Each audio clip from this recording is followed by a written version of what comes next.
Mortal Kombat 1. Press the cross button.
Would you like to enable screen reader?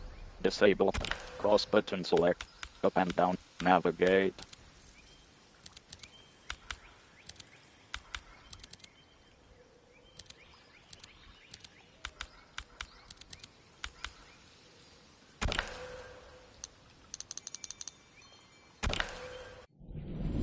In a dark void, sand drops through the neck of an hourglass into a heaped pile. The last grain slows in the air, then bursts into cosmic light. The light pulses and myriad galaxy clusters resolve in an abyss. One galaxy spirals radiantly in the dark. Having liberated the hourglass and become keeper of time, my next task was to restart history. Not beholden to past events, I was free to craft a new era. It was with humility and restraint that I approached this blank canvas. After careful preparation, I began work, painting over the darkness. After eons passed, I sketched out the realms. After eons more, I and brush them in with life. A star flares over a planet. In my new era, all beings will have the opportunity to find peace. Whether or not they do will be their responsibility. For my power only permits me to begin this endeavor. It is the duty of mortals to finish it. A title appears over a vista of mountains and red-leafed trees surrounding a shimmering lake. Mortal Kombat 1.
Though the barriers among timelines have been rebuilt after the recent invasion, they remain porous.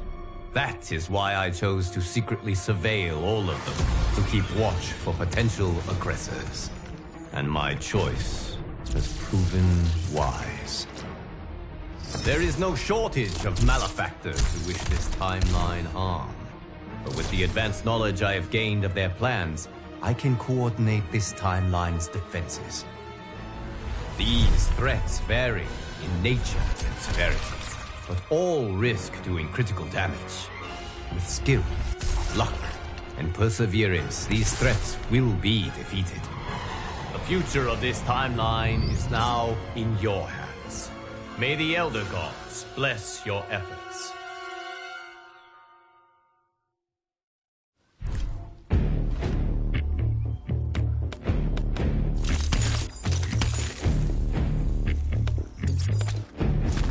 Liu Kang.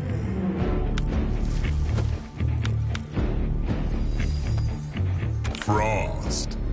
Welcome to Casa del Cage. I've got one rule. Don't break anything. It's all expensive. And FYI, the house just might be possessed. Straight up, we're talking serious poltergeist level craziness. Like the weird portal to other realms in my bedroom. Can I tell you how much of a nightmare it's been trying to sell this place? Oh, BT Dubs, there's a key under the rock.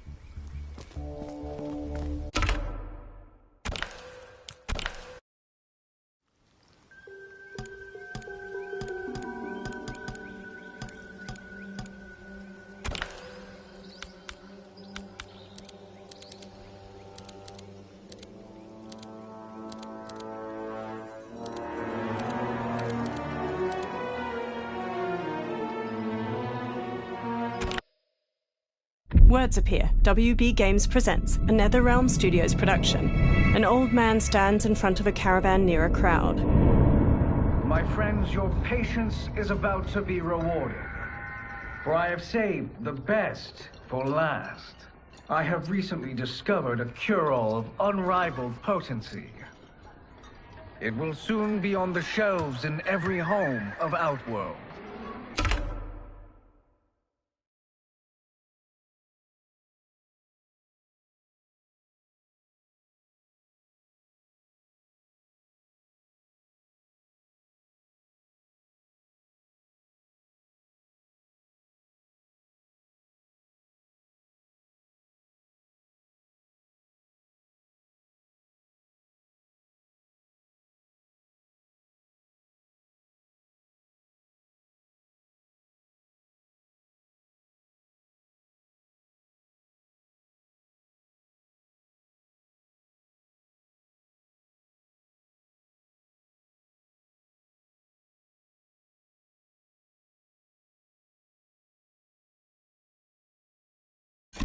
This elixir is crafted from an ancient recipe.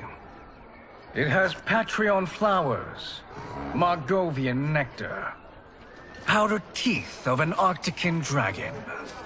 All this and more, infused with powerful Lycorian magic. There is a village in the next canton over, where everyone has purchased this miracle cure. Overnight, all diseases, even Tarkat, have disappeared. Now, magic this potent is expensive. And I am sure you're asking yourselves, can I afford it? But the true question you must ask is, can I afford to be without it? You lie, Shang Tsung. Your cures are useless. The crowd parts for a bald man as he strides to Shang Tsung, fists hanging at his sides. I'm sorry. You are? Someone fool enough to have believed you. My daughter was dying when you came to my farm. You promised a miracle, and I gave you all I had. But only days later, she was dead. That is impossible. My magic could not have failed her. There was no magic! I took your elixir to an Imperial mage, and you know what she said? The bald man snatches a potion from him and throws it down. It's nothing! Just Bourgeois tea! The mage is mistaken, kind sir. My elixirs are of superior quality. Their efficacy is guaranteed. The bald man flings him to the ground. Shang Tsung raises his hands as the crowd closes in around him. Lightning flashes over Shang Tsung's caravan at night. Lamplight pours out from it.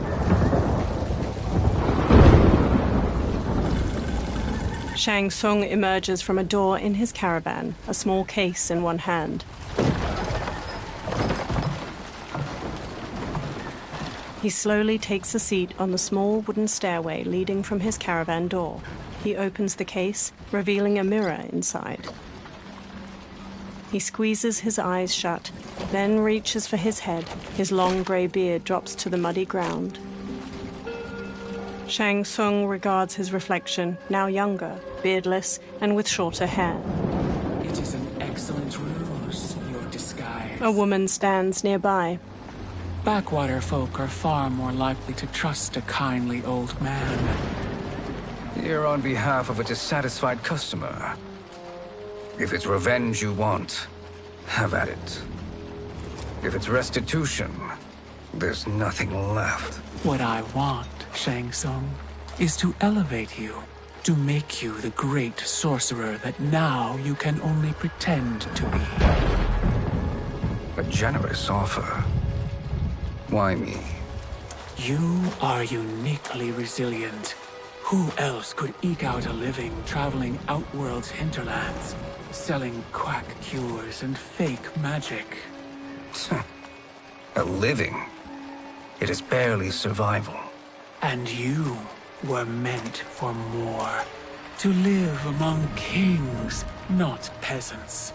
But since before you were born, you have been conspired against by those who fear how formidable you could become. How do you know this? Who are you? I am your deliverer, Shang Tsung.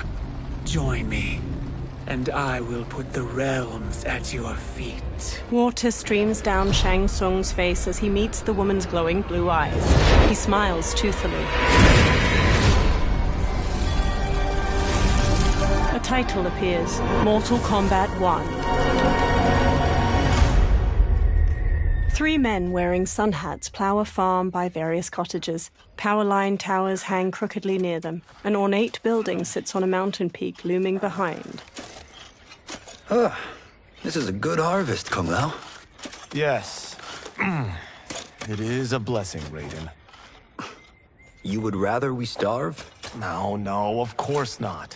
But we've worked these fields since we were kids. In 40 years, we'll still be here. Stooped and feeble like Old Man Wei. An old man glares at them and spits. Kung Lao waves. As long as I've known you, you've dreamed of leaving Fengjiang. Why can't you be happy here? Our ancestors fought in great wars. They died with honor and glory. Stories of our great adventures will be passed down for generations. It may not be glorious, but what we do helps the village thrive. I know. But is it so wrong to want some excitement? If that's what you want, may I suggest a bet? Dinner at Madame Beau's tonight. Last to fill their cart pays. You work faster than me? Ha! Since when? You're on, Raiden. Kung Lao and Raiden both smirk while they shake hands. The 2 men pass the day harvesting cabbages from their field and throwing them into separate carts. Kung Lao wipes sweat from his brow, then quickly pushes his cart with Raiden down a dirt road to the cottages. A woman uses a kettle to pour tea into a pair of small porcelain cups on a table in a crowded restaurant. She carries a platter with the cups and kettle away as Kung Lao and Raiden walk in. That is amazing. I am starving. I wonder what Madame Beau is making tonight. An old woman approaches. For you two, whatever you want. Thank you, Madame Beau. You spoil us. Like the sons I never had. Madame Beau leads them to an outdoor dining area. They sit at one of the many tables. Have you two been practicing my lessons? As we can. The harvest leaves us little time for martial arts. Since your first words, Kung Lao, you've mouthed nothing but excuses. If you fail to prepare... Your preparations will fail you. Good. You haven't forgotten. But we'll see if I make you anything special tonight. I'm glad you're paying. Madame Beau might just pad the bill with her anger. I am paying? You finished work last. But I delivered my cart first. Delivered? Huh. The bet was filled. That's not what I remember. So that's how it is, eh? What do you say we settle this man to man? Hmm? They walk off. Wait, you mean fight? Yes. Right here, right now. Madame Beau can watch, critique our form. A hooded man with glowing white eyes watches them pass by.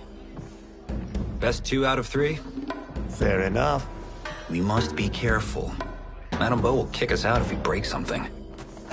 Oh, this won't last long enough for that to happen. You will be down in no time. Fight.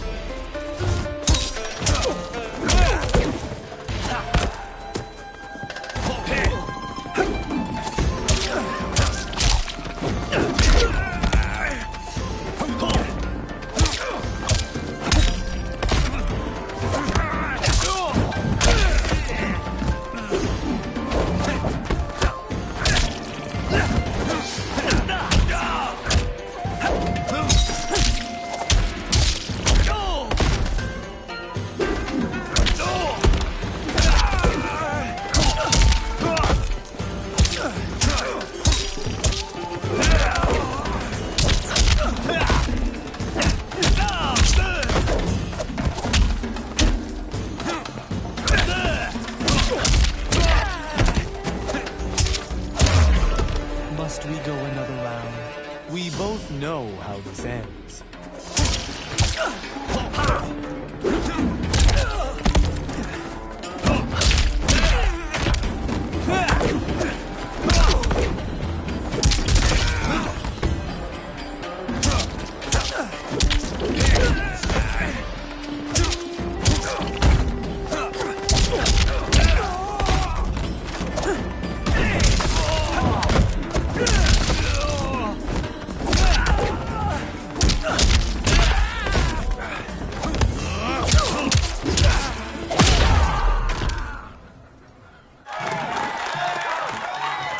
Kung Lao bows to the watching crowd while Raiden kneels. Kung Lao helps him up. You haven't beaten me yet. The day's coming, Kung Lao. Keep telling yourself that. A variety of plates and bowls with scraps of food in them sit on Kung Lao and Raiden's table. You were hungry. Oh. Everything was delicious, Madame Beau. Thank you, Raiden. You boys are always a pleasure to cook for. Raiden hands her cash, but his face drops as she beckons for more. A breeze wafts a bill from his hand toward a man in a dark garb and gas mask. He closes his fist around the bill, then looks toward Kung Lao and Raiden. Madame Beau, the Lin Kuei await your answer. 5 people in dark clothes and cloth masks stand with him. He advances on Madame Beau. I have been busy, Smoke. She steps away. The Lin Kuei? Who are they? Don't know, but I don't like where this is going. What do we do? Stay ready. Madame Beau, it is a simple choice. Pay for our protection, or risk harm to this fine establishment. You'll get nothing from me. That, Madame Beau, is unfortunate. He turns to the Lin Kuei warriors and nods. They flip tables and chairs. Madame Beau punches Smoke's face. He blocks her next flurry of jabs, then flips her through a railing. She falls onto a table below, breaking. Madame Beau! Kung Lao and Raiden quickly get up from their table and fight their way through the Lin Kuei warriors. Smoke throws a smoke bomb, then jumps through the spreading cloud and kicks Kung Lao and Raiden to the floor. You two are brave, but against us, you are in over your head. We don't care who you are or who you are with. You will not menace Madame Beau. Fight!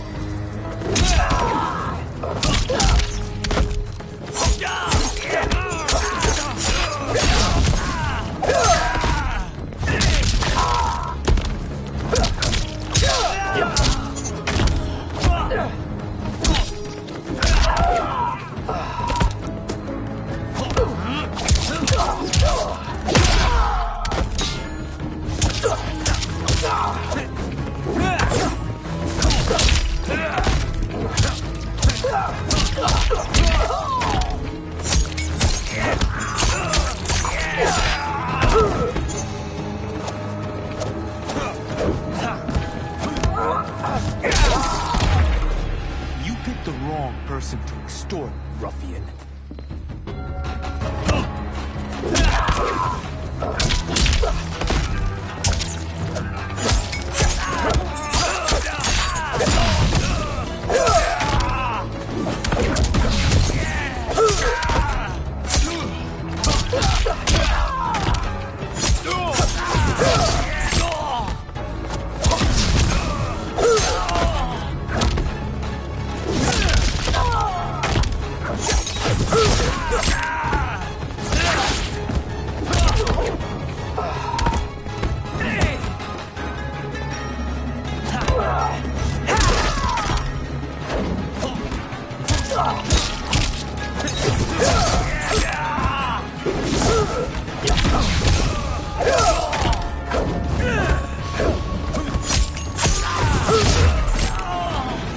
To keep you unharmed, Madame Bo will have to pay extra.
Now who's in over his head?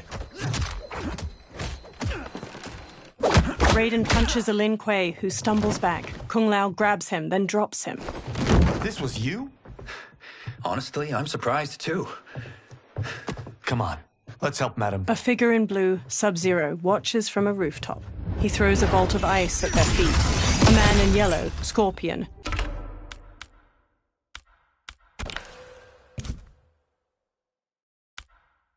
paces over while spinning a kunai-tipped rope dart. His upper arms are bare, showing a scorpion tattoo. Sub-Zero shoots another ice bolt. It strikes the railing behind them. How does he do that? I have no idea. You interfere with Lin Kuei business. Leave, or face our wrath. Abandon Madame Bo. Not happening. Sub-Zero leaps onto Raiden and tackles him down a stairway. The rope dart wraps around Kung Lao's leg. Scorpion pulls at him with it. He yanks Kung Lao to the floor and drags him closer. Kung Lao rolls to his feet, then jumps and spin kicks Scorpion's head. Want more? I have plenty. You should have fled when you could. Prepare to regret ever crossing the Lin Kuei. Fight!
Sub-Zero skewers the victim's skull with ice daggers. He headbutts them. Scorpion slings rope darts through his victim's sternum and neck. He pulls.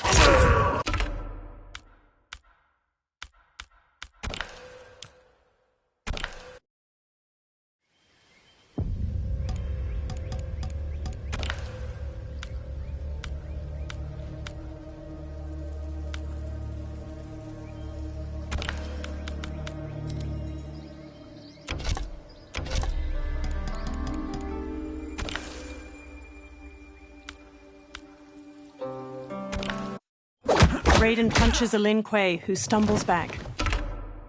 Kung Lao grabs him, then drops him.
Raiden punches a Lin Kuei, who stumbles back. Kung Lao grabs him, then drops him.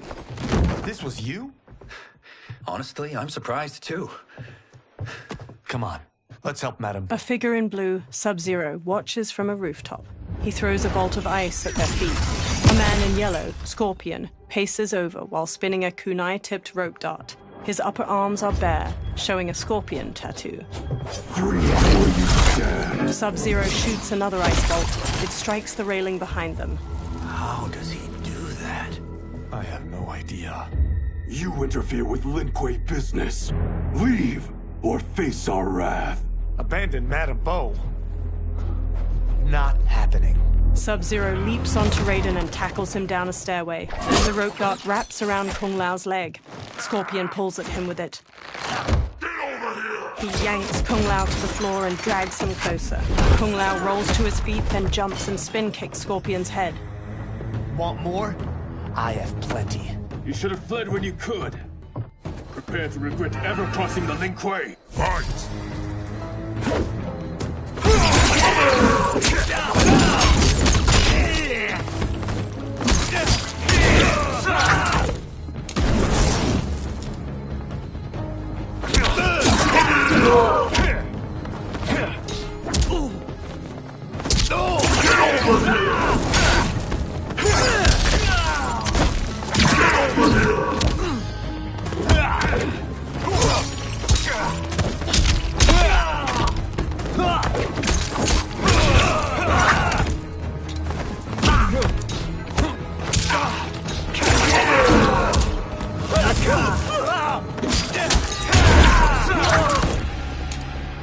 Second-guessing your choice to confront me?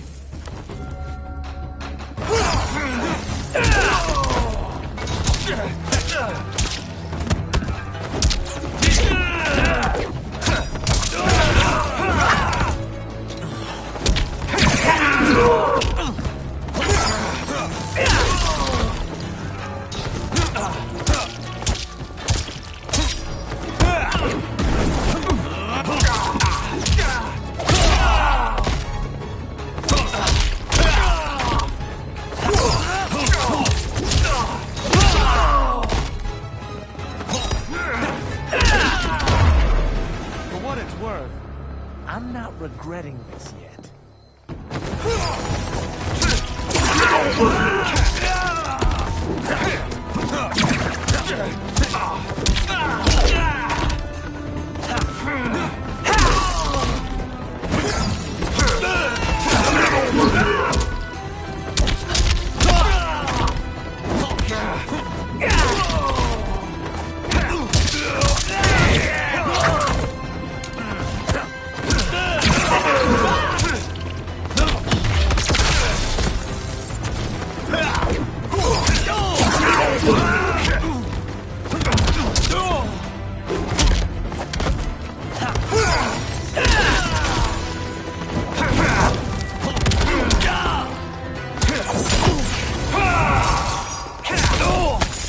Sub-Zero skewers the victim's skull with ice daggers. He headbutts them. Scorpion slings rope darts through his victim's sternum and neck.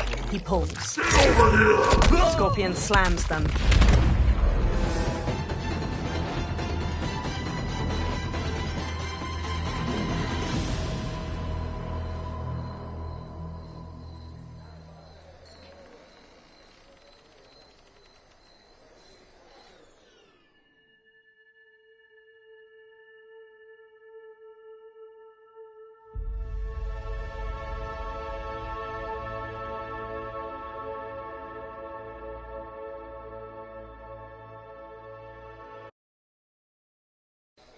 Prepare to regret ever crossing the Lin Kuei. Fight!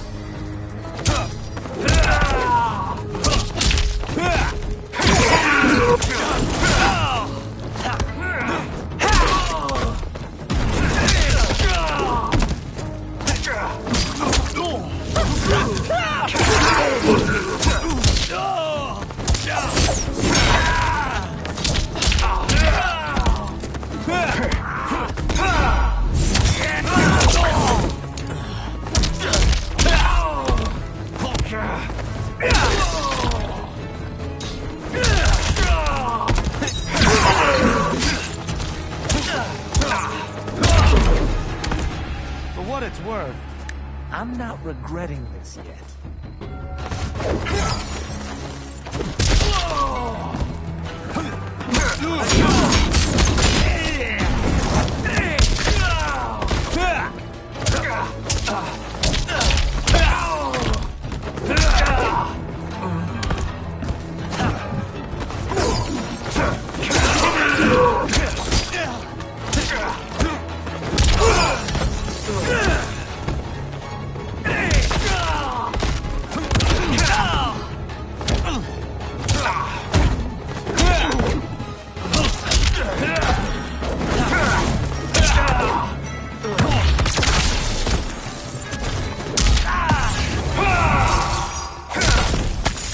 Sub-Zero skewers the victim's skull with ice daggers. He headbutts them. Scorpion slings rope darts through his victim's sternum and neck.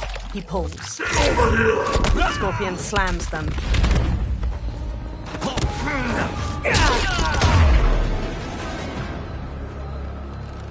It is you who will regret crossing me. Kung Lao watches Sub-Zero kick Raiden into a pillar from the balcony. Raiden looks up, then climbs the pillar to the level above. Sub-Zero eyes him, then kicks 2 legs out from under a table, turning it into a ramp. He uses it to vault through the air and kick Raiden on the upper level. Raiden staggers into a bar counter where a man drinks. Raiden grabs a cleaver from a pig's head sitting on the bar and swings it at Sub-Zero. Sub-Zero weaves around the blade and Raiden slices off the cap of the man's liquor bottle. He pours it into a cup. Sub-Zero blasts ice at Raiden, freezing his hands to the bar. The man plucks a bit of the ice and drops it into his drink. Kung Lao throws his hat at Sub-Zero's head. It bounces off harmlessly. Smirking, Kung Lao shrugs. Incompetent. Kung Lao chucks a circular chakram decoration. It nicks Sub-Zero and plunges into a wall. Oh, that works. I have had enough of you.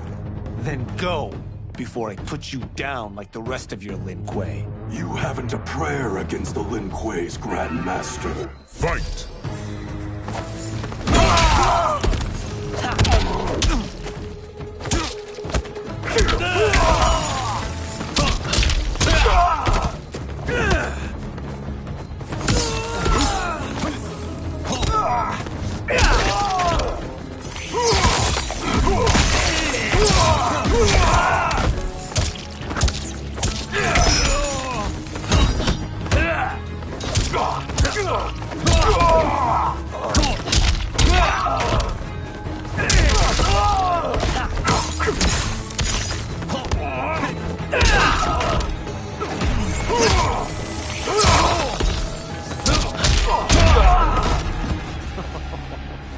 Sorry, but I have to ask.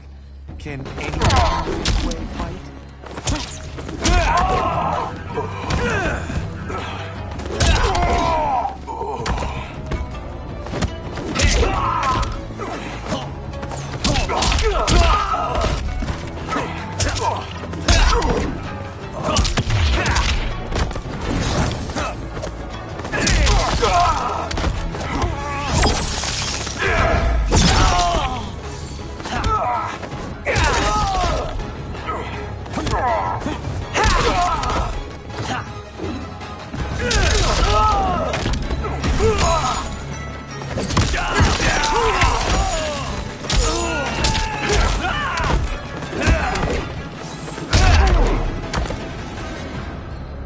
Are you sure you're a Grandmaster? Kung Lao picks up his hat, then eyes the chakram decoration stuck in the wall. He strokes the hat's brim. Interesting. Kung Lao! Over here! Raiden checks Madame Beau's pulse as she lies inert, eyes shut. Kung Lao hurries over to them. Madame Beau. She's out cold. Oh no, is she... Dead? Not yet. She gets to her feet, lips a cigarette, then ignites it with a lighter. Madame Beau, how are you... Kung Lao. The hooded man with the glowing white eyes approaches them. Madame Beau takes a drag from her cigarette while the man meets her eye.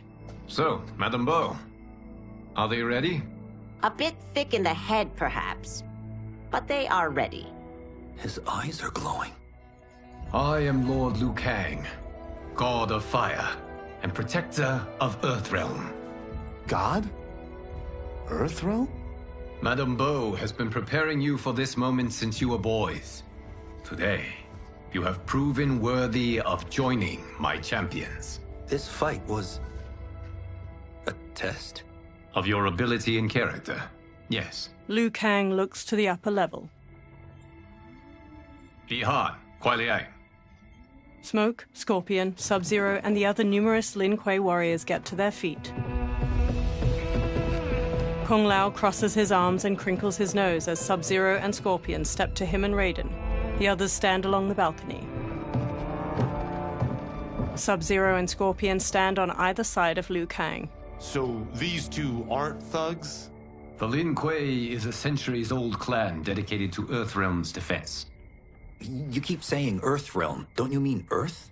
You boys have so much to learn. Earth is only a part of Earthrealm. Earthrealm itself is one of many realms. Together, they comprise the whole of the universe. The realms can be fierce, bitter rivals. That's why we need champions to defend ours. The time draws near for the grand martial arts tournament between Earthrealm and the realm of Outworld. Held once each century, it allows each realm to demonstrate its strength. While our realms are at peace, there are Outworlders who would prefer us to be at war. Our victory in the tournament will temper their zeal.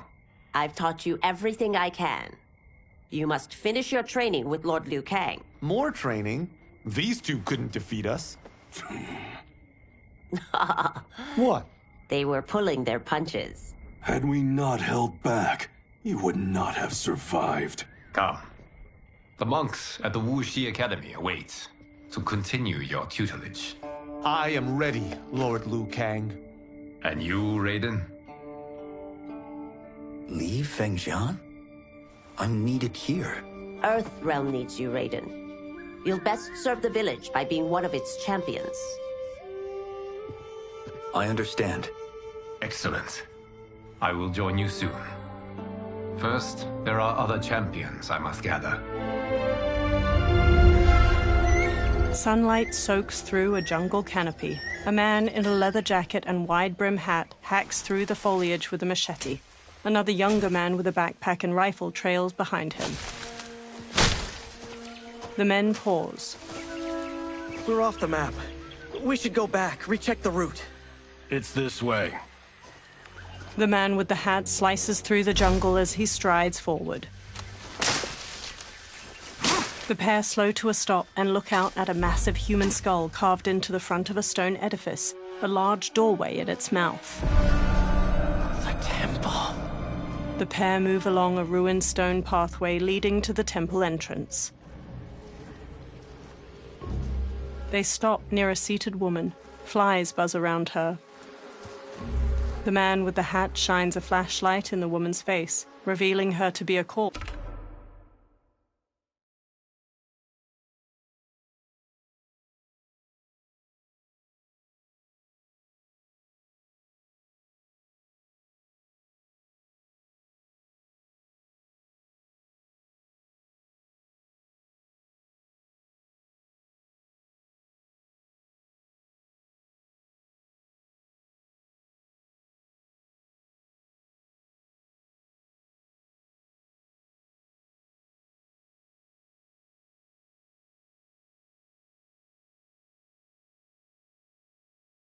with various darts sticking from her. Rot partially covers her face and her glassy eyes gaze blankly out. A swarm of beetles scurry out of her mouth. God damn it, Alessia. He cringes as the younger man's face draws tight. They examine numerous holes on the temple doorway. The darts came from here. The man leaves through a journal filled with notes and drawings of venomous animals. Can you open it? Without killing us? Let's hope so. The temple doors open.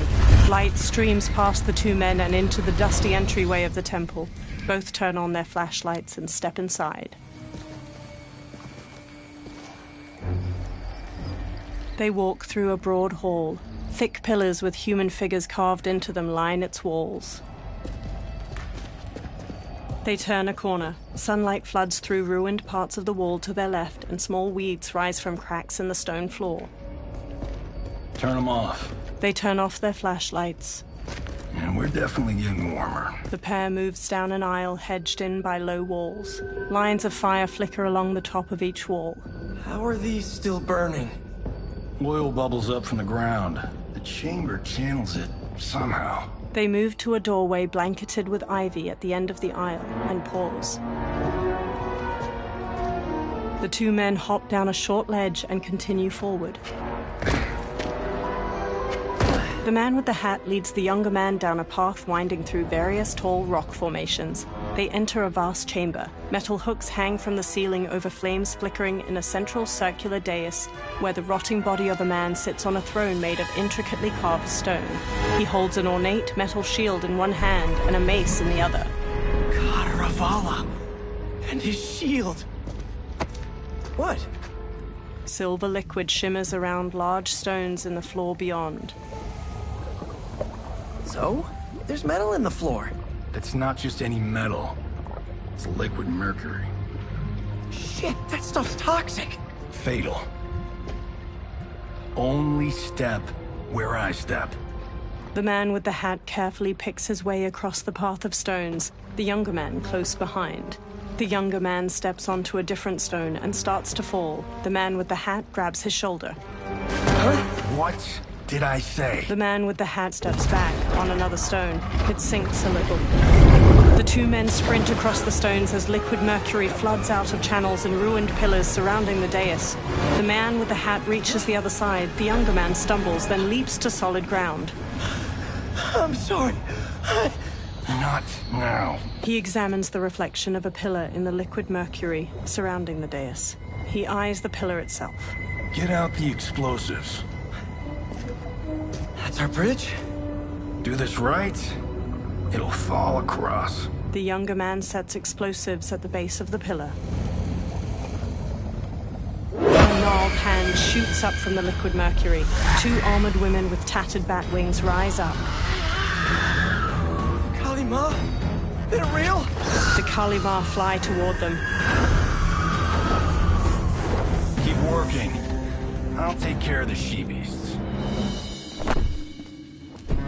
You disturb Kataravalla's slumber. For your sin, you die. Fight.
Got no time to die, crazy lady.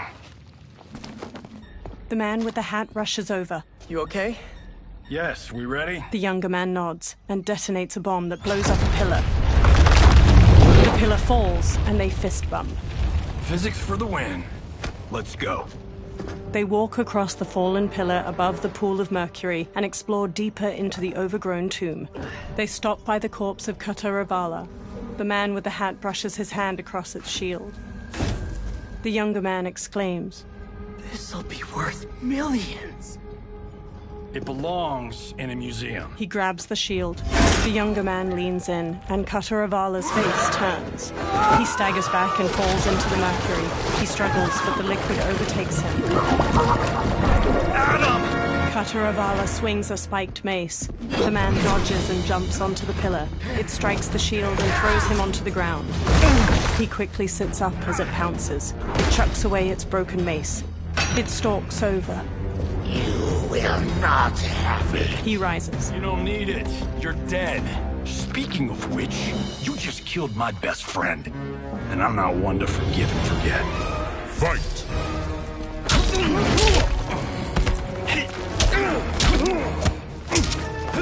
Martini shot!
Now where's that shield? He sprints past Kataravala. Am not yet defeated. Yes, you are. He spins, chucks the shield, and cuts its head off clean. The shield slams against a wall and bounces back into his hand. Time to go home. Cut! Credit! I knew it! Woo! I felt that one. You felt it too, right? Crew member. Temple of Kataravala, take 39. Tails. Director. That's a wrap. In a studio, crew cheer. The director takes off a headset and hands it to a woman. The hatted man shakes his hand. Steven, this was fantastic. Thank you. Oh, just like the old days. And these props. Jimbo killed it. Steven takes the shield. You did too, Johnny. Hey, about my pitch. You know, the karate zombie thing? I'm thinking 4 films. Maybe a streaming series? Johnny, I don't have... You're right. Not here. I'll swing by your office after I change. I can't. Have to meet with the editors. Walking away. Marshall will call you. Johnny pumps a fist in the air. Great! Have your assistant call me. A blonde woman. That was great, hon. Wasn't it, though? We need to celebrate. I'm thinking private party. Johnny, we need to talk. She walks off, and Johnny hangs his head. Later, in a luxury mansion in the hills. You're not the martial arts megastar you once were, honey. You're lucky Steven owed you a favor. I'm telling you, Chris, we're fine. Can you join me in the fact-based universe just once? We're broke. We have to cut back. Cut back? On what? Step 1 is selling this place. I need a refill. Johnny, we can't keep this up. You spent $10,000 on that sculpture, $30,000 on that drone, and this damn sword. $3 million? Hey, Sento is history. That sword comes from... That's not the point, Johnny! Chris, honey, the parts, the money, they're coming. Steven's movie is just the beginning. That's why I can't cut back. To be a success, I have to project it. If I don't, Johnny Cage is done. She frowns. Johnny rests his hands on her shoulders. She pushes one hand aside. I didn't marry Johnny Cage. I married John Carlton. I'd give anything to have him back. She leaves. Chris, come on, Chris, where are you going? Johnny puts his hands on his head. Fuck! He grabs his drink and downs it, then walks back to pour himself another. How you like that, Mr. A-list? A black-haired man strides in. Thank God. Oh, Chris, honey, Johnny turns and sees the stranger, who wears a sleek black suit and brandishes a long sword. Where's my wife? What did you... Your wife left. She's fine. You will be too, if you cooperate. What do you want? Sento. It hangs above a fireplace. You some kind of hired gun? Or do you know Sento's history? I know it. It's my family blade. They circle each other. No. No way you're Tyra clan. They've been dead for centuries. Not dead. Hiding. With Sento in my hands, I'll lead us out of the shadows. That's a great plan, stranger. Except for one thing. Sento's mine. And I won't give it up without a fight. Fight.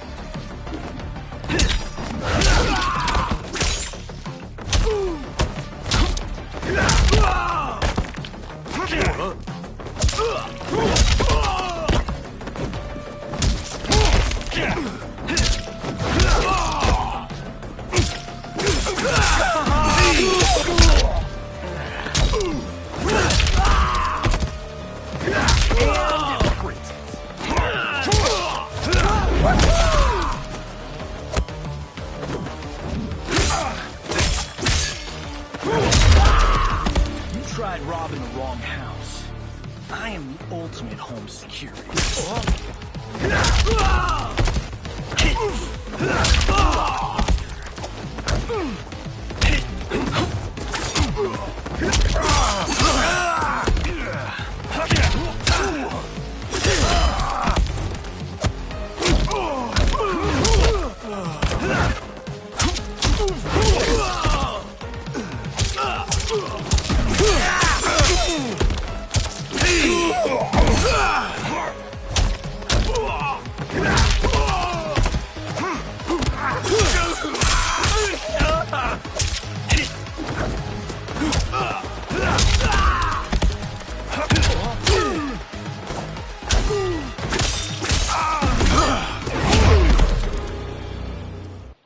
My house, my rules. Later at night, the defeated swordsman is tied to a chair.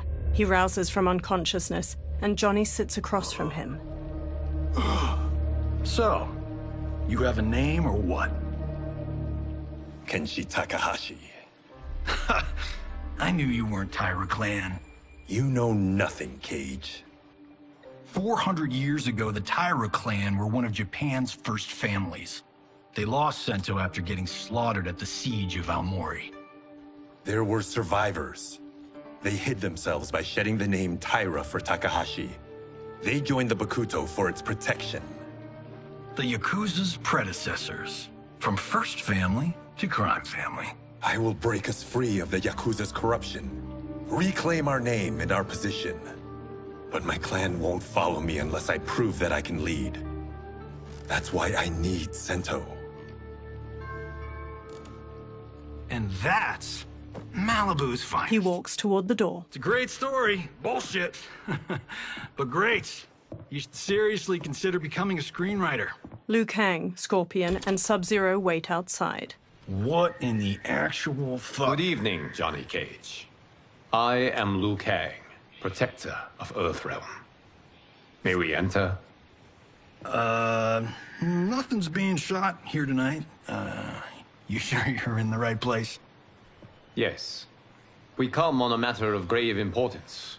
We must speak to you and your guest. What? Johnny narrows his eyes. How do you know about him? Because I am the god of fire.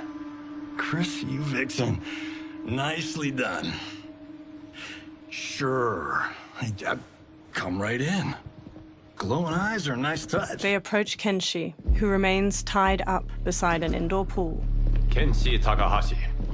A tragic figure with a noble cause. Your actions this evening do you no credit. Who are these people? You tell me. They're your scene partners.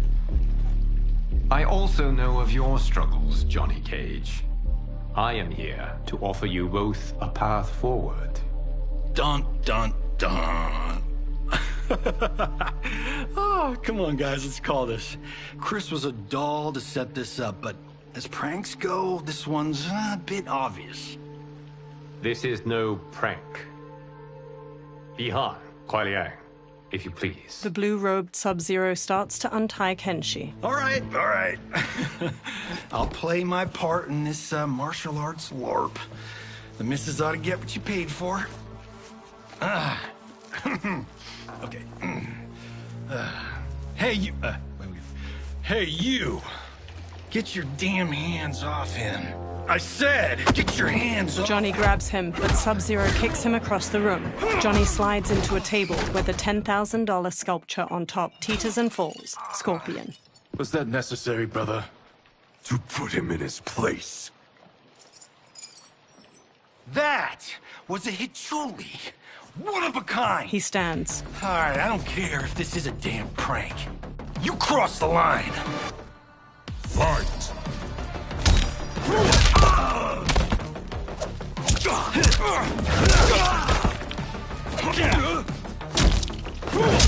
Hey up!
You crossed the line! Fight!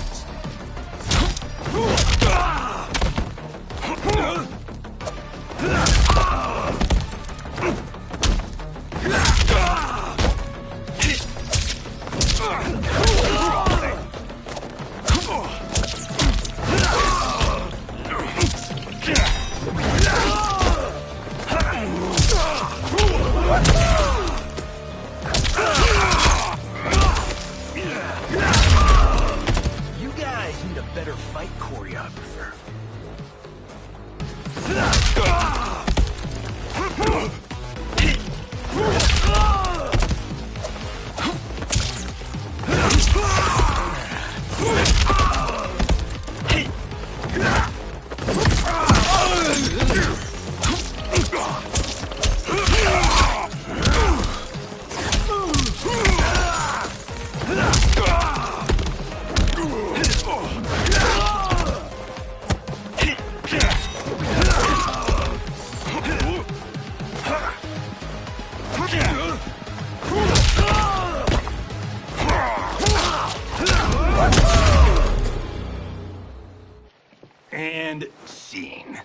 I hope you're insured, because you're paying for my Hachuli. Imbecile!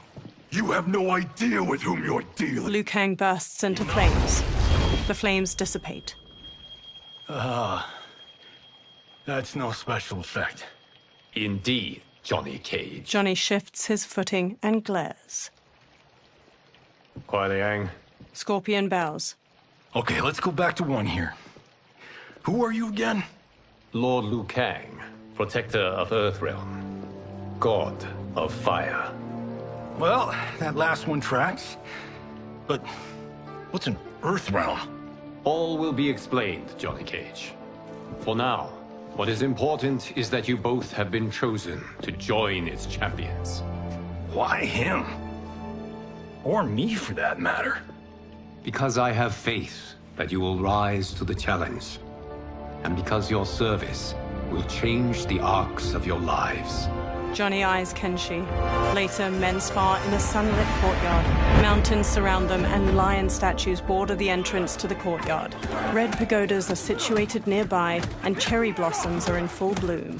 Several monks wear brown and orange uniforms. Later, they strike wooden dummies that have small poles sticking out. Others spear their hands into steaming hot sand in rock bowls. Later, a monk with a braid swings at Raiden. Raiden blocks and punches his chest. Another attacks, and Raiden counters with a flying kick. Raiden strikes and front kicks a third challenger. Hunching over, Raiden shuffles in an offensive stance. He straightens and brings his hands together, fist to flat palm, and the nearby monks do the same. Kung Lao saunters up with a razor-rimmed hat. That is not a good idea. It is genius, Raiden. The next time we see Sub-Zero, I will have to thank him for inspiring it. Ow! See? It won't be effective. Kung Lao throws the hat like a flying disc. It slices a target and flies back.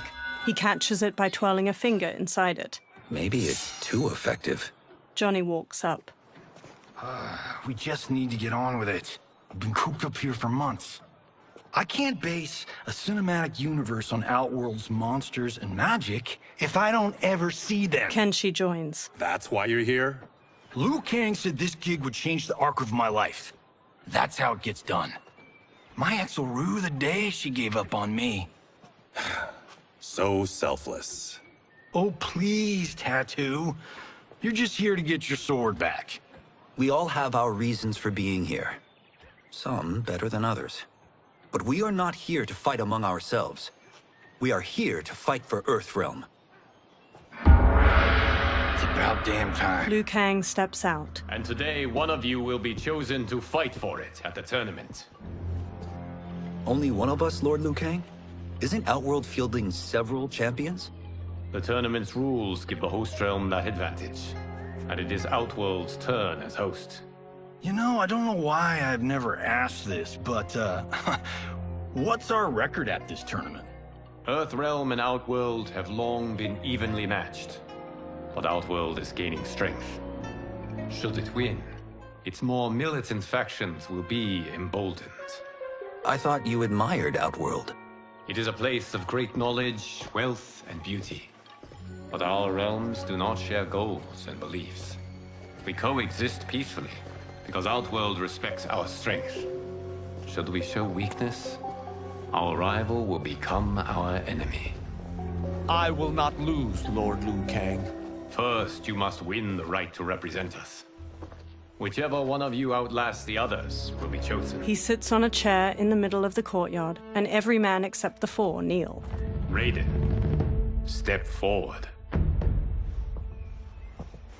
Raiden bows. Good call. Cole the weak first. You shall face him, Johnny Cage. Ready for your close-up? All right, let's do this. But remember, farm boy, I'm a global martial arts icon. I don't think you can handle this much boom. Liu Kang rolls his eyes. I am ready, Johnny Cage. My mind and spirit fight as one. Fight!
but you'll never be the star.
I am ready, Johnny Cage.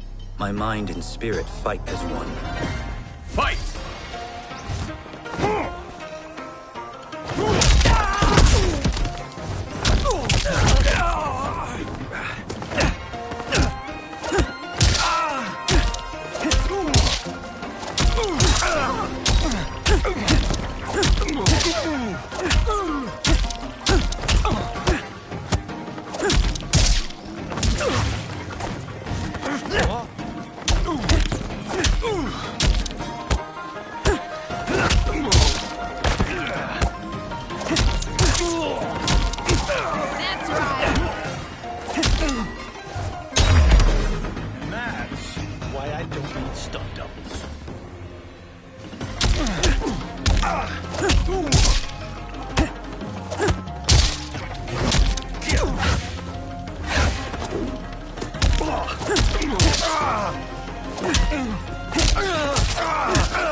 This fight was an honor. Raiden helps Johnny up by the hand. You're welcome. Kenshi Takahashi, you are next. Kenshi steps toward Raiden, his sword in hand.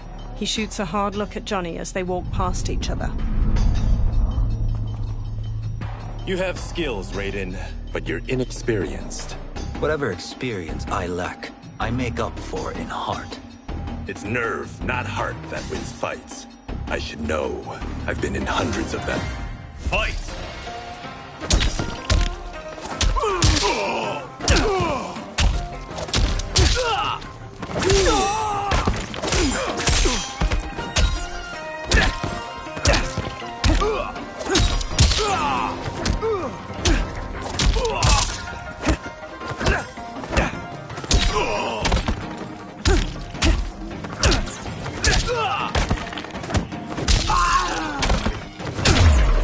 I shouldn't have taken you lightly.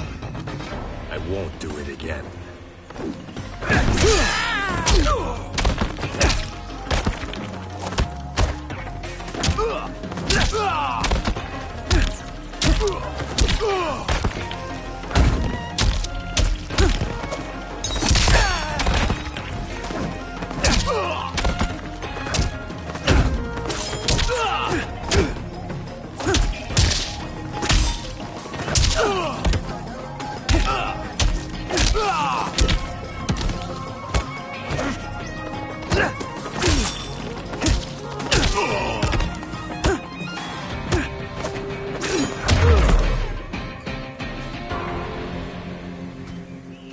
Do you still question my nerve? I do not. Yours was a well-earned victory. Kenshi and Raiden bow to each other. You may rest, Raiden. This evening, you will face your final opponent. Kung Lao smiles at Raiden. That night, Liu Kang sits on a chair among the other monks. Raiden and Kung Lao kneel facing each other, then get to their feet in unison. $50 says Kung Lao wins. Make it interesting. Bet me cento. Not on your life. Liu Kang stands. Raiden, Kung Lao. The winner of this match will represent Earthrealm against Outworld. It is a grave duty, not to be undertaken lightly. You may step back now, and suffer no dishonor. I choose to fight, Lord Liu Kang. As do I. Then may the best person win. Liu Kang bows to each of them in turn, then returns to his chair. Kung Lao grins at Raiden. Concede, Raiden. You have never beaten me. That won't change today. No. If the monks have taught us one thing, it's that the only constant in the universe is change. Fight!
It's that the only constant in the universe is change. Fight!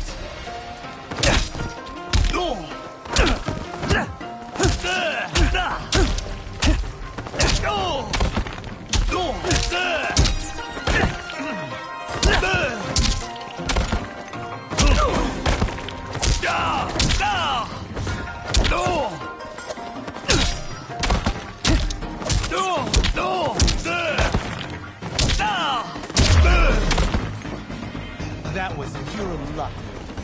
Like lightning, you will...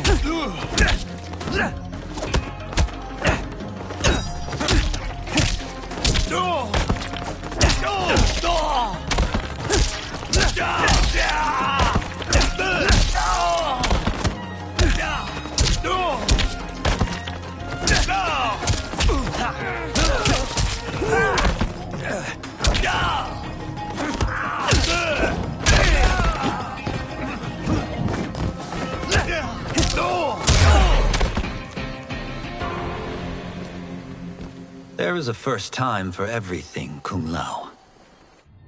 Raiden helps Kung Lao up. Although you have all trained well, Raiden has excelled.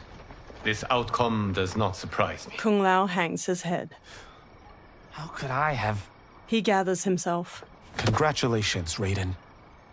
For the tournament, you will need this. Raiden takes a small metallic amulet with a dragon symbol glowing on its surface from Liu Kang. Electricity crackles from it onto his palm. Forged by the Elder Gods, it gives the wearer power over lightning and thunder. Go ahead, try it. Kung Lao and Liu Kang watch as Raiden slowly turns around, staring at the amulet. Electricity surges from it into his fingertips. Johnny records video with his phone as Raiden channels a bolt of lightning at a large statue. Holy Ark of the Covenant! Raiden stops. It is incredible. But is it necessary? In addition to possessing great might, the Outworlders you will face also wield great magic. The amulet levels the playing field. You must be careful, Raiden. You could get hurt. Even killed. No tournament participant has ever been grievously injured or killed. I would never send my champions unwittingly into mortal combat. We leave in 7 days for Outworld's capital, Sundo. The tournament will be held at the palace of Empress Sindel. Raiden, Kung Lao, Johnny, Kenshi, and the monks follow Liu Kang into a temple with numerous dragon statues coiling near its entrance. Liu Kang waves his hands around in a flowing motion, then a portal opens. Outworld can be both alien and intoxicating to Earthrealmers. Do not become drawn in. You must focus on the task at hand. Johnny records the portal, a swirling vortex of fiery light as it washes everything in orange. He turns the camera to Kenshi while they all step toward the portal. Kenshi smacks his hand away. One by one.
The fighters step through the portal.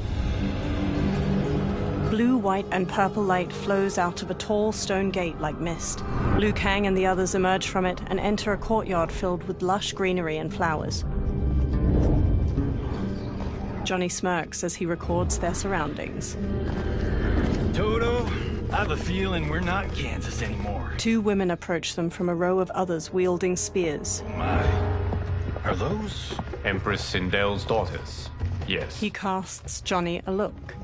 They do not disappoint. We are Earthrealm's ambassadors, Johnny. We'll show them respect, not unwanted attention. Johnny gives Raiden an exaggerated wink as they walk past a guard. The Earthrealmers bow to the 2 elegant princesses. One, dressed in a deep magenta, inclines her head. Lord Liu Kang, welcome. Thank you, Princess Melina. You remember my sister? Of course. Princess Kitana. May I introduce Johnny Cage, Kung Lao, Kenshi Takahashi, and Earthrealm's champion, Raiden. Raiden bows his head. I hope you're prepared, Raiden. Our champions are determined to win. None more so than me. It's been too long since we've known victory. Princess Melina, we should be on our way. Empress Sindel awaits. Thank you, Tanya. Follow me, please. Melina, Kitana, and the guard Tanya lead the fighters down a tiled pathway lined with numerous armored women holding spears and shields. Grinning, a large 4-armed humanoid plays a drum while leading 2 luxurious carriages, each pulled by teams of horses.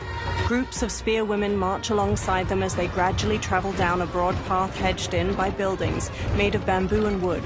Dozens of people in colorful clothes and costumes stand on either side of the pathway and watch or dance. The royal daughters and the Earthrealmers watch the people go by from the carriages. Those are Centaurians. And Shokan. The 6-armed beings are not Nodens. The monks described them, but seeing them in person? I see that Her Majesty once again spares no expense on the festival. Should she not? It commemorates my late father. I admire, Princess. I do not judge. As did all of Outworld, I valued greatly Jared's fellowship. Melina looks over her shoulder at a woman with a ponytail observing a group of people walking away, hands bound behind their backs. Melina scowls, then pounds on the carriage. The carriage grinds to a halt and Melina steps out. She stomps to the woman with the ponytail. First Constable, our route was to be clear. This couldn't wait? Should I allow Tarkatans to infect the city, Your Highness? Those arrested were harboring some here, rather than report them for quarantine. The Earthrealmers cannot be privy to our secrets, Li Mei. As Sundo's first constable, you must show better judgment. Perhaps that's too much to expect. Melina looks Li Mei up and down before walking off. Princess Melina doesn't seem to like her very much. Li Mei used to lead the Umgadi, the palace guard. It was on her watch that the princess's father was murdered. Decorative waterfalls pour around the front of a vast, ornate palace.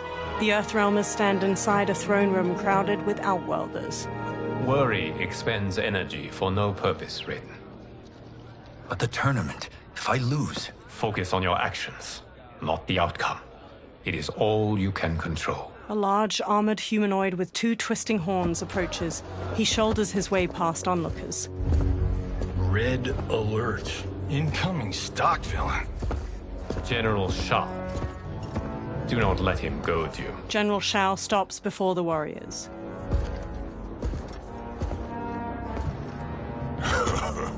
Is it me? Or is Earthrealm's champion scrawnier than usual? Would you care to test his strength? Raiden will prove himself soon enough. Have you still not told most Earthrealmers that Outworld exists? It is safer that way, General. I suppose so. Your people's frail minds couldn't handle the truth. You presume them frail, General. Should you, given how frequently they win this tournament? We will destroy your champion, Liu Kang. He will taste no victory. He stomps off. A silver-haired woman in rich purple and silver armor approaches the warriors with Melina and Kitana on her right and left. Sunlight falls onto the 3 women in patches, glimmering on the silver bands and accents of their armor. Melina's a deep pink and Kitana's a vivid blue. The silver-haired woman sits on a purple and silver throne resting on a dais. Kitana and Melina take lavish chairs on her right and left. Welcome, members of the Royal House. Welcome, our esteemed Earthrealm guests. We gather once again to honor my late husband's legacy, to continue the tournament that he founded with Lord Liu Kang, in hopes that it would foster peace among realms. May Jared's soul watch over us with pride from its resting place in the living forest. She smiles tightly. Lord Liu Kang. Empress Sindel, it pleases me to once again be your guest. Here, you are always welcome. Now, let us meet your champion. Earthrealm's champion is Raiden, Your Majesty. He has earned his place by embodying the very best qualities of Earthrealm's people. You seem nervous, young man. I'm a stranger in an unfamiliar land, here to compete against its greatest fighters. Yes, I am nervous. As you should be. You have a difficult path ahead. Sindel gets to her feet and holds her arms out. It has begun. As tradition requires, Outworld's initial competitor will be Sundo's first constable, Li Mei. May she defend our realm's glory, as well as she preserves our capital's order. Li Mei steps to the dais. Your Majesty, I will honor both the Royal House and all of Outworld with my combat. If so, you will vastly exceed my expectations. Remember, were it not for Jared's tradition, you would not be here. Li Mei's face falls as the Empress shoots her a sharp look. Liu Kang places a hand on Raiden's shoulder. All you need do is your best. The rest will take care of itself. Yes, Lord Liu Kang. Shall we see what you can do? Hopefully, this will be the first of many victories. I will prevail, Earthrealmer. This fight is more important to me than you can ever know. Fight!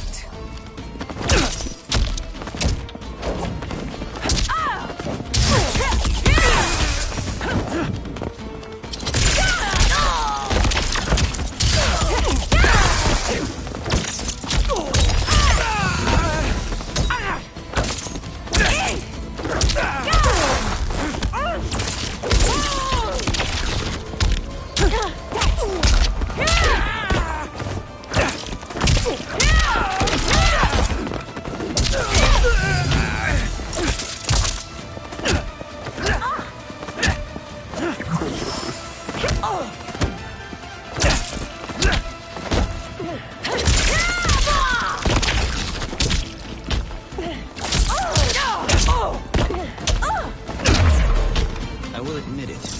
That tested me.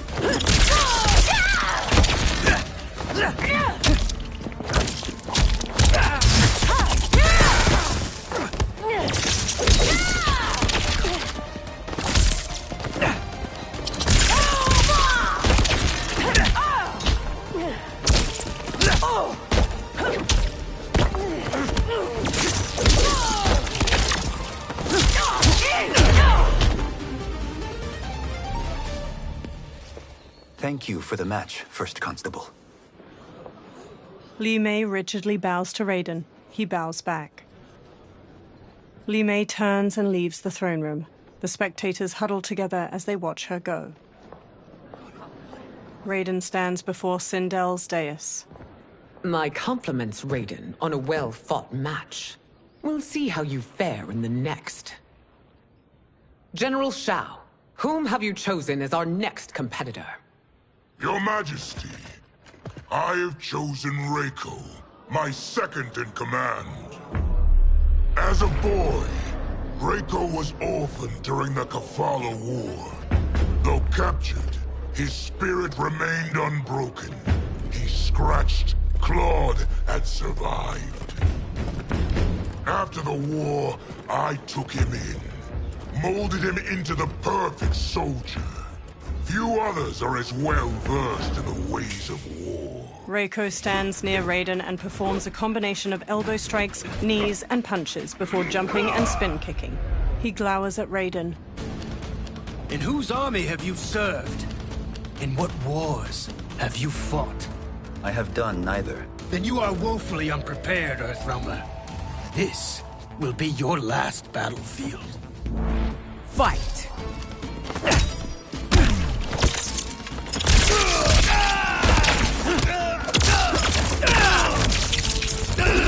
I will prevail.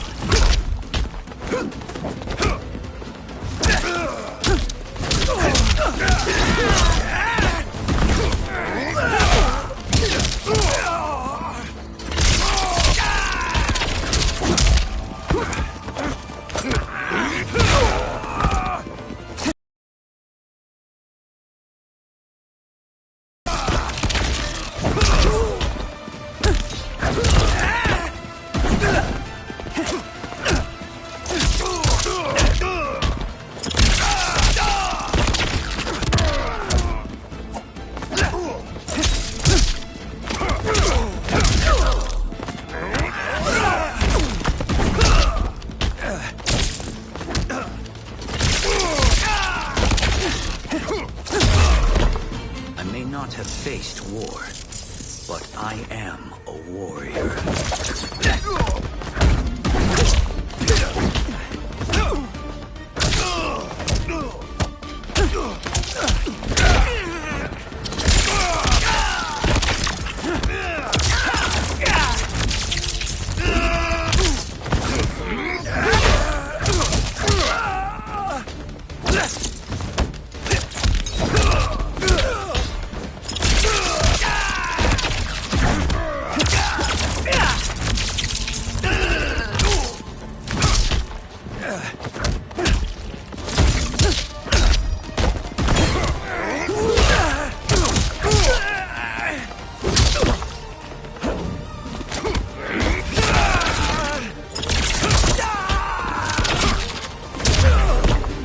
Submit, Earthrealmer, or risk more than your pride being wounded.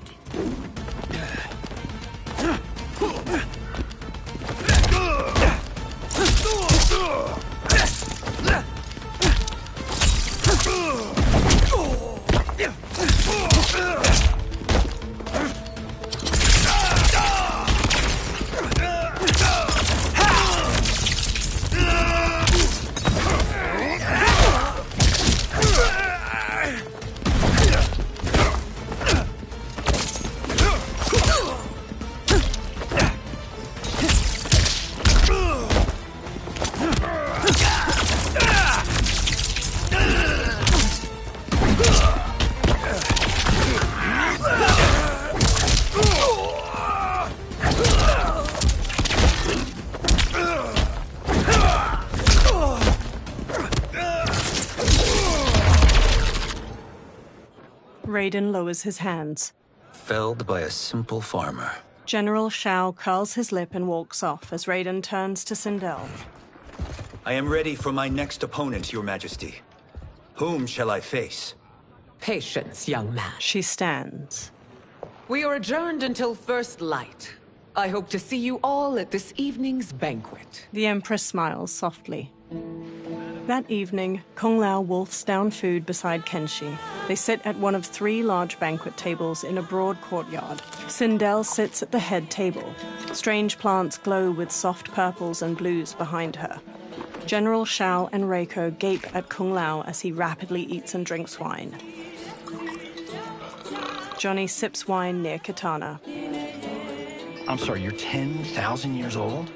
Oh, talk about aging gracefully. Katana reaches for wine. What do you see in it?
He is a hero, Raiden, though he may not yet know it.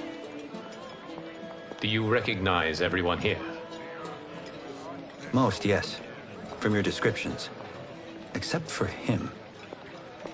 That is Rain, the High Mage of Outworld. Not his given name, but one earned due to his mastery of water magic. Rain smiles at them from his seat at a table. Tanya steps to Melina as she clutches her stomach. Are you unwell, Princess? I am fine, Tanya. Melina winces. I know I'm to fight Melina, but will I also face Tanya? By tradition, you should not. If you did, you would be tested. Why? Umgadi, like Tanya, are warrior priestesses, selected from the firstborn daughters of Outworld. From infancy, they are trained to defend the royal family. Outworld must see much conflict if the Empress needs such protection. Its past has been difficult. Though the last 1,000 years of Empress Sindel's reign have been a true golden age, the memories of that strife still linger. Liu Kang gives Raiden a soft smile. Sindel stands and lifts a glass of wine. My husband Jared believed that the future of our realms lay together. Let us move forward in open dialogue, letting no secrets tear our bonds asunder. Everyone stands with a wine glass raised. Your Majesty, it's an honor to be here and to meet your people. I can already see there's more that joins us than divides us. Our peoples could not be more different, champion. Excuse me? You heard me. Earthrealmers are devoid of all... That's enough, General. She gives him a firm look. My apologies, Your Majesty. Perhaps I've enjoyed too much of this excellent wine. With your permission... You may go. General Shao woodenly turns and throws his glass. He marches off with Reiko in tow. Later, Sindel glares at Shao in her chambers. It is bad enough we may lose to the Earthrealmers, but then you go and drunkenly insult them? You needlessly stain my honor and your family's proud military tradition. May I speak freely, Your Majesty? Again with this? If you must. We must act on the Sorcerer's prophecy. He warns that Liu Kang will conquer Outworld. And his predictions are usually impeccable. But I've no proof of Liu Kang's ill intent. His interventions have kept Outworld at peace for centuries. He herds us into compromises, shackles our independence. If we could meet our enemies in battle, we'll take... You would consign us to endless war! Better that than be Liu Kang's lapdog. Sindel's eyes harden. If I see evidence of the prophecy's accuracy, we will act.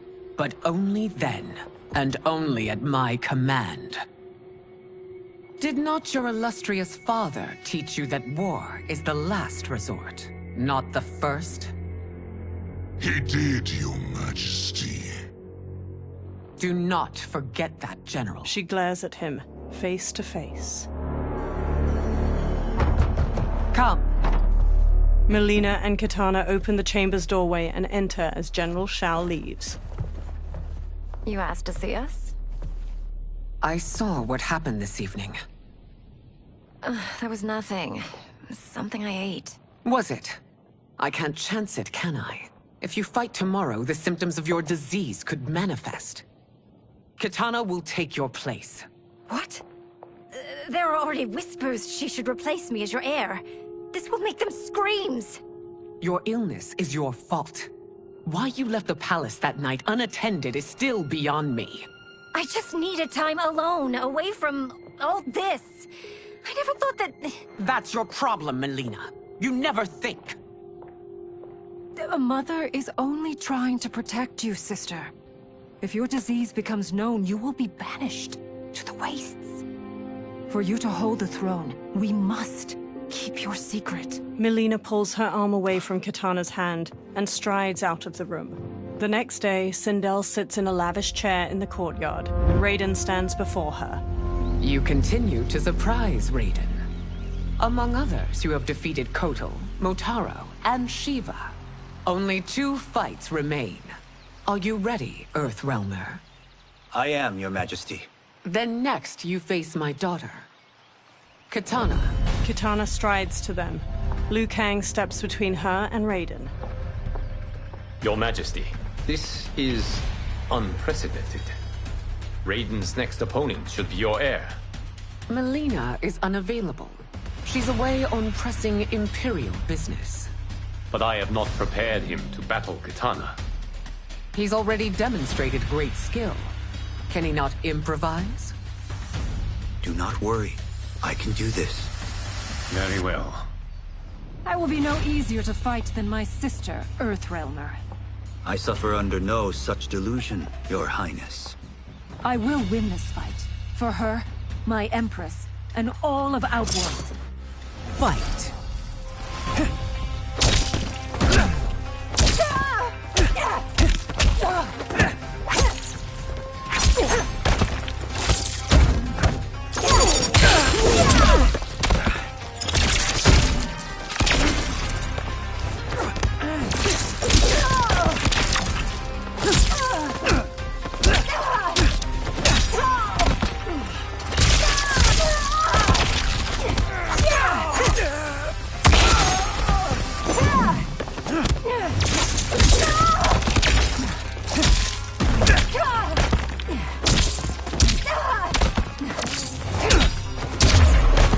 This isn't done yet.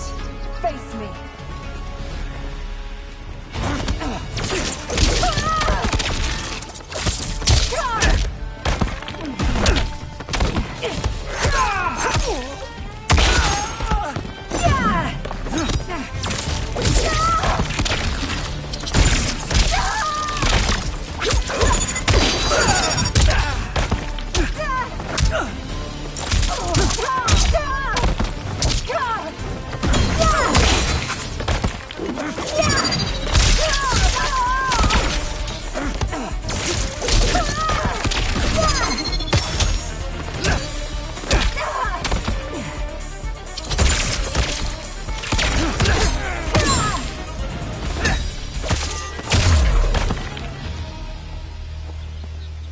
You fight well, Princess. Kitana stands. As do you, Earthrealmer. Surprisingly so. I hope we meet again. Under different circumstances. He beams at her. It's time for the final match. It's a testament to your abilities that you've made it thus far. But now you must face General Shao. General Shao approaches. Victor of the Tavarian War. Conqueror of the Quatan Plains. Defender of the Navala Coast. As has his family for generations, General Shao defends us with zeal and tenacity. All of Outworld is grateful for his service. That's a notable list of accomplishments, General. It is a mere fraction of them. A full recitation would take days. Fight!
Can you survive another round?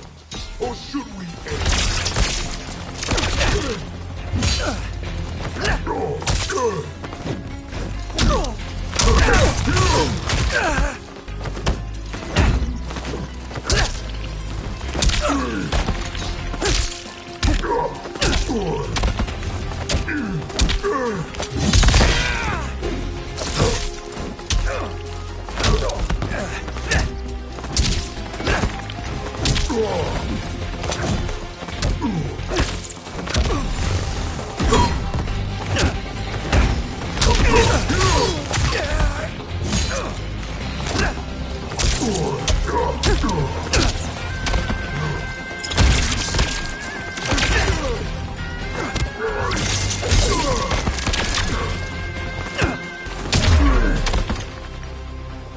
It's over. I have done it. Sindel stands. Congratulations, Raiden. Earthrealm wins. Head held high, Sindel leads Katana away from the courtyard. Raiden steps to General Shao as he tries to get up. Raiden holds a hand out to Shao. May I assist you? Stay away, Earthrealmer. Raiden's face tightens. Well done. You have exceeded my greatest expectations. Thank you, Lord Liu Kang. Because of you, the Outworlders who would disturb the peace will once again be held at bay. Smiling, Liu Kang places a hand on Raiden's shoulder. Come. Let us bid our hosts farewell and return to Earthrealm. Kung Lao, Johnny, and Kenshi bow to Raiden. All right, yeah. That was great. Very impressive. That night, Liu Kang sits in an ornate room before a fire in a brazier, his eyes shut. He opens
his eyes.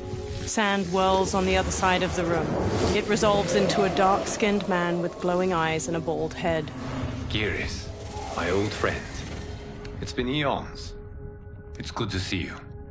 Likewise, Lord Liu Kang. I have watched you with the Hourglass.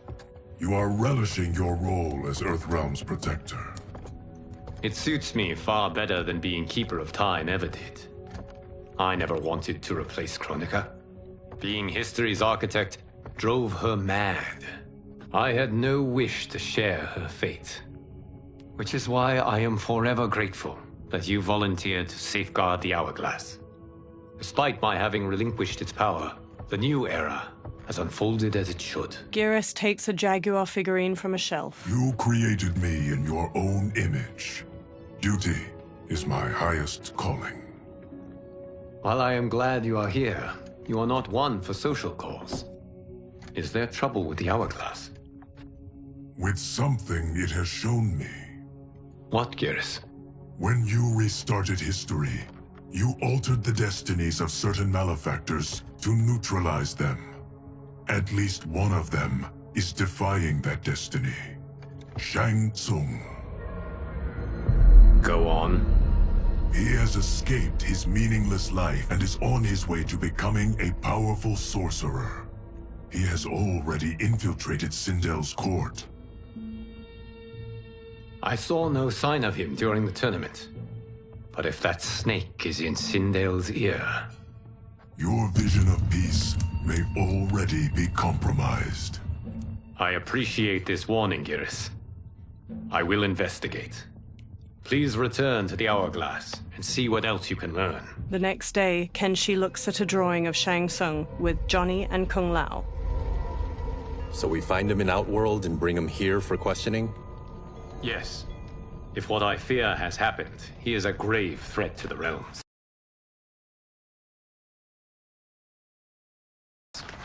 Anything else? Shang Tsung is a master of deceit. Do not trust a word he utters. Sounds a lot like my first agents. It's a tricky mission. I'd rather Raiden go along than this one. Hey, this one is up for the job. This mission must be done quietly. I am breaking my word with Empress Sindel by sending you into Outworld without her knowledge. Due to the tournament, Raiden is now a familiar face there. Sending him will only increase your risk of being discovered. He raises a metal device. This talisman is attuned to Shang Tsung's chi. Follow it to him.